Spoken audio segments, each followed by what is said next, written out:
Hey Stampers, Rachel here from Rachthestamper.com, and I'm going to show you this really pretty card that I created using the Arrange or Wreath stamp set. Now, this is a retired stamp set. I'm sure we have something similar, or maybe you have something similar, or maybe you have this stamp set. I'm going to show you how to make this really pretty card.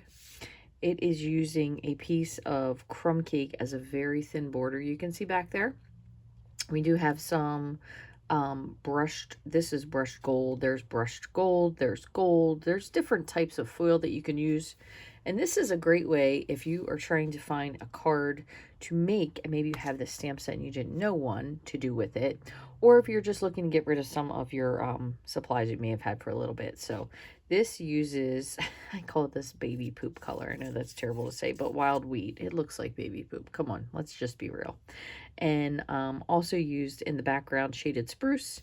This is on a piece of Poppy Parade, which is really pretty. And then we have some baker's twine. Now, you might say, I don't remember seeing baker's twine. Well, we don't have red baker's twine, but we do have white, and we do have Stampin' Blends in dark Poppy Parade and dark red, and that made it into that nice red. And then I also used just some gold thread that I had laying around as well. So I'm going to show you how to make this stamp set. So this did have coordinating dies, so if you could find this, it's pretty cool. Has a lot of stuff that goes with it. You can cut two things out at once, which is also super helpful. So to make this easier, I did mount the foil and the shaded spruce paper. I mounted them with adhesive sheet just to make it easier. So here's what we're going to begin with. I have a card base here. Now they could be the same way, it just depends. This is 4 1/4 by 11, scored at 5 1/2, but you could also do the other card. So that's your base card, Poppy Parade. Then we have our piece of crumb cake, which is just 1/8 of an inch smaller. It's a very tight border for this one. And then our white is 1/8 of an inch next to that. So this is 4 by 5 1/4. This is 4 1/8 by 5 3/8, I believe it is. 2/8 it may be, but it's super tight. We have a piece that's big enough for those. There's a piece for the inside. So we're going to start with our front piece first, because we are going to ink this. And I am pulling out my Misty. If you have a stamp positioning device, you could use that. If not, you can put it on a block. Easy peasy. So I'm going to just move this over for a second and lay that down. And we're just going to kind of line this up. It doesn't really need to be perfect. We're going to just put it so it's center. And then, let me just wrap this around. It came undone. This is purely just for holding it in place. So we're going to close the door. And same thing. This does have a magnetic or a foam sheet underneath of it. All right, so shaded spruce. And we're just going to ink this up. Stamp positioning tool is nice because if you botch it up, you can always just re-stamp it.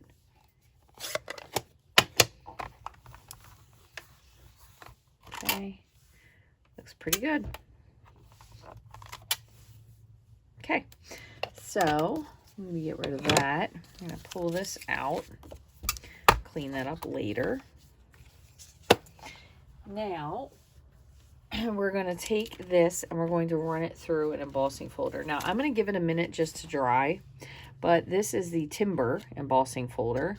So what we're going to do is we're going to put this in and we're going to run that through. But again, I'm just going to give it a minute. In the meantime, I'm going to go ahead and do a little bit of die cutting. So we have our leaves.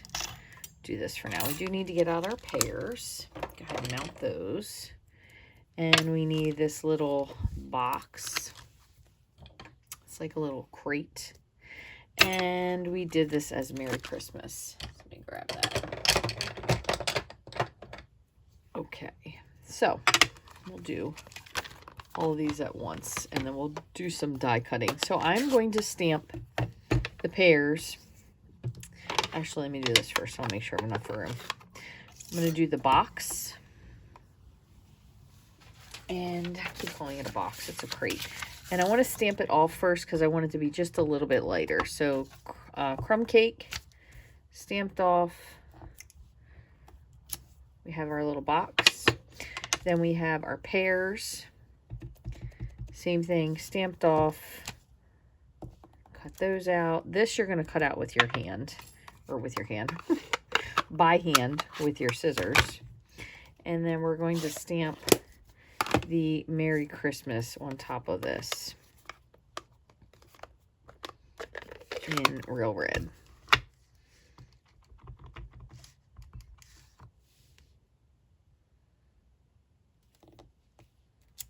Okay, cool.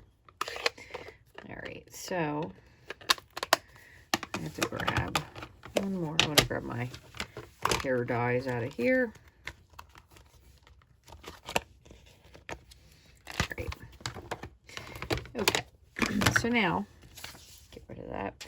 Move these off to the side. So this is going to just get trimmed by hand. So I'm just going to go ahead and cut that. And what we'll do is we're going to do these in the meantime. So I'm going to take my gold and my green. And again, I did tell you that there is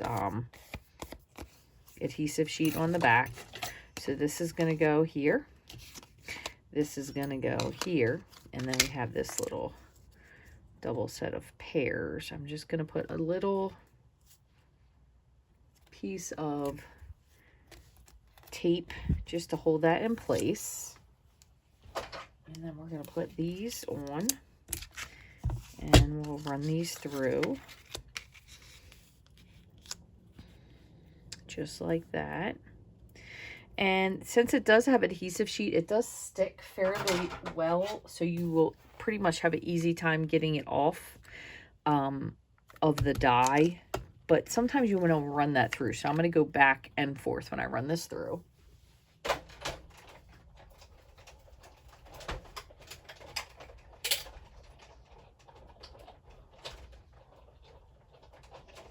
And I just want to tell you one other thing. Sometimes when you have intricate dies like this, if there's ever a question, so I'm going to move this.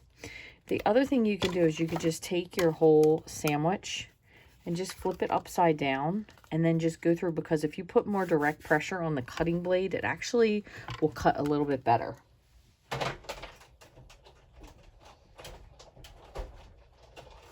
Because the roller, excuse me, the roller will make direct contact with the back of this, and it just makes it cut out easier. So if you ever have trouble, that's a really good tip to get your stuff to pop out super easy. There's one. See, this one just came falling right out. Sometimes the foil can be a little bit more difficult. And I'm going to just really quick, while I have this here, run my wreath through. So you want the Stampin' Up part facing up to your image, because then it will be raised. And doing this with my Big Shot, which is what I still have. I'm using my original plate with my blue plate, and I'm feeding it in.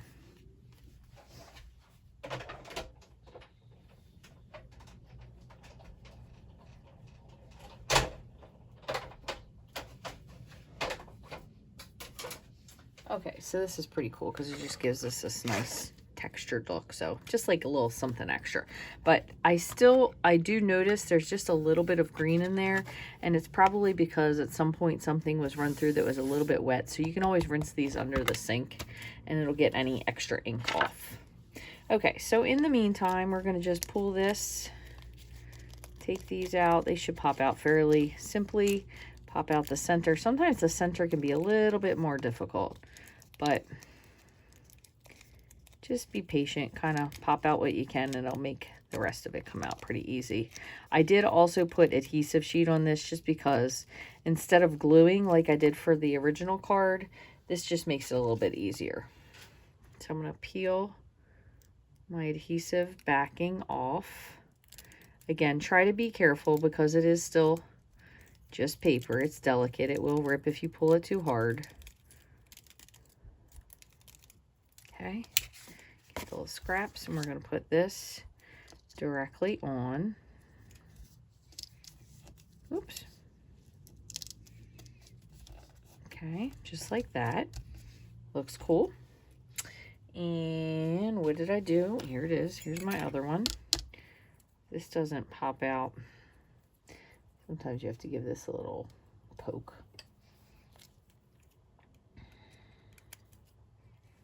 Okay, so I'm going to just lift this out. Pull the adhesive release paper off. I think this one had a couple different ones.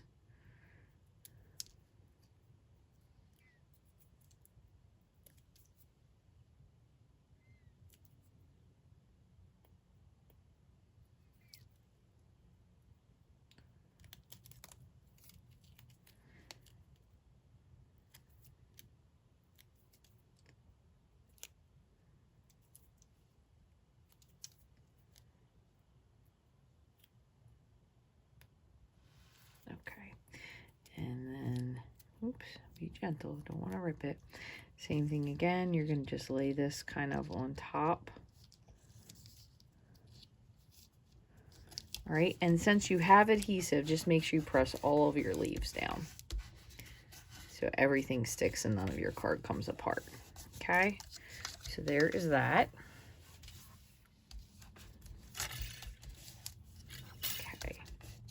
All right, so then what you're going to do is you're going to put some liquid glue. And because this is 3D embossed, be generous with your glue because you don't want your card to fall apart.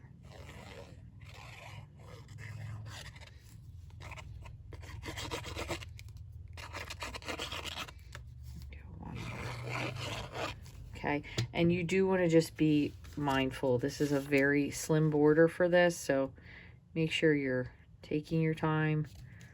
A little bit of liquid glue will definitely help you to be able to adjust it if you need to. There's that. And then this is also going to go down.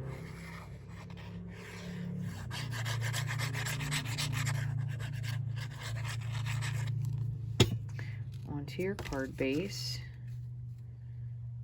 Again, pretty tight border. Looks good.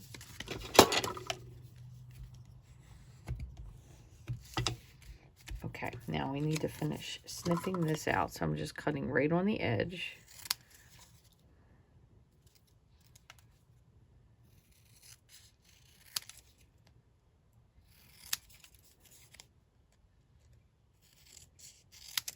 Okay, and somewhere around here I have, there they are, my pears. And I am going to take both of those and just grab my Wink of Stella. And this is why I stamped them off, because I feel like when you do this, it makes them just a little bit darker. So they don't really need to be too dark. There you go. Okay, and let me bring this in here so you can see it. So we popped the sign up on dimensionals. We put the pears kind of over here so they would look cute. They're coming out of this little, I keep wanting to say box, this little crate. Okay, and then I'm going to put some dimensionals on the back of this. And then we will do our bow. Actually, this might be a perfect piece right here. Oops, hold on. We'll cover up our Christmas.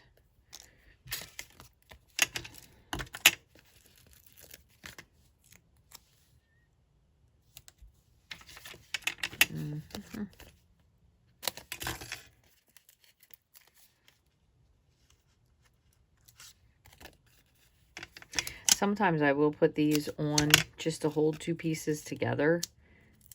If I have two pieces that are separated. Obviously, this isn't quite big enough for that, but you get my drift. All right, so we're going to pull this off.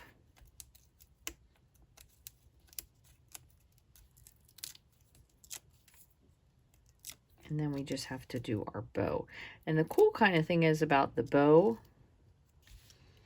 it can be really what you want it to, but I was going to put some red in the background, but I thought the red for the sign and the red for the bow were just enough as it was. But again, we didn't really have a red. So what I did is I took, grab this one more time.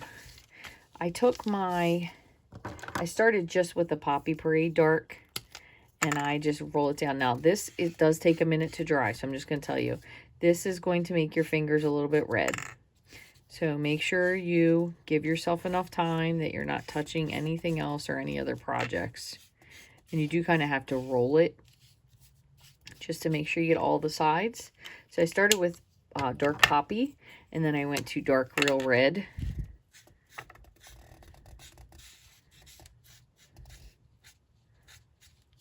And just roll it over. And it makes your ribbon, this is the nice part, a little bit stiffer. So it actually makes it a little bit more easy to tie. All right, so this does need to dry, but we're going to give this a snip because I'm pretty sure we're good enough with that. Move this over. And then the other thing, which I didn't do last time, is it would be better if you wrap your two ribbons together. So if you tie them at the same time, as opposed to this one where I put one and then put the other one on. So let me just move a couple of these things out of the way because we're going to use, I think I used, I'm trying to remember, did I use a mini glue dot for this? I'm pretty sure. All right, let me just get a couple of these things while that red is drying, and I'll tell you about this in the meantime. We do have a really nice joining special right now. You can get $155 worth of anything out of any catalog or online offering for just $99. It also does ship for free, so that's pretty cool. If you would like to join my team, that is a great sign-on bonus right now. You can just join for the discount. Lots of people do that. And if not, there's lots of other stuff that you can shop and get. So I'm just going to take these and I'm going to wrap it around. I'm going to see if I can make my double bow without pulling my line too tight. And this really, really stiffens up the ribbon. I know it seems crazy, but it just must be something in the dye. I don't want that one to be too tight, and I want to pull this just a little bit more so they line up. So then once I get them with the bows the way I want them, I kind of tighten up my knot. And then I will trim them. So I'm going to give them one more tight pull. So you have one here. And usually this one tends to kind of unfray because of the kind of ribbon this is. I don't really remember what this is. I can tell you it's definitely older and it's a little bit retired. So I usually will unravel the other one. And then I just pull them both together and trim. Oops. And kind of move this off to the side. All right. And then, so I have my bow here.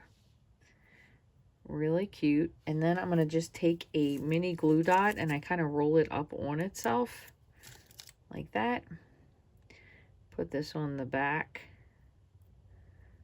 and pop it right here. Super fun.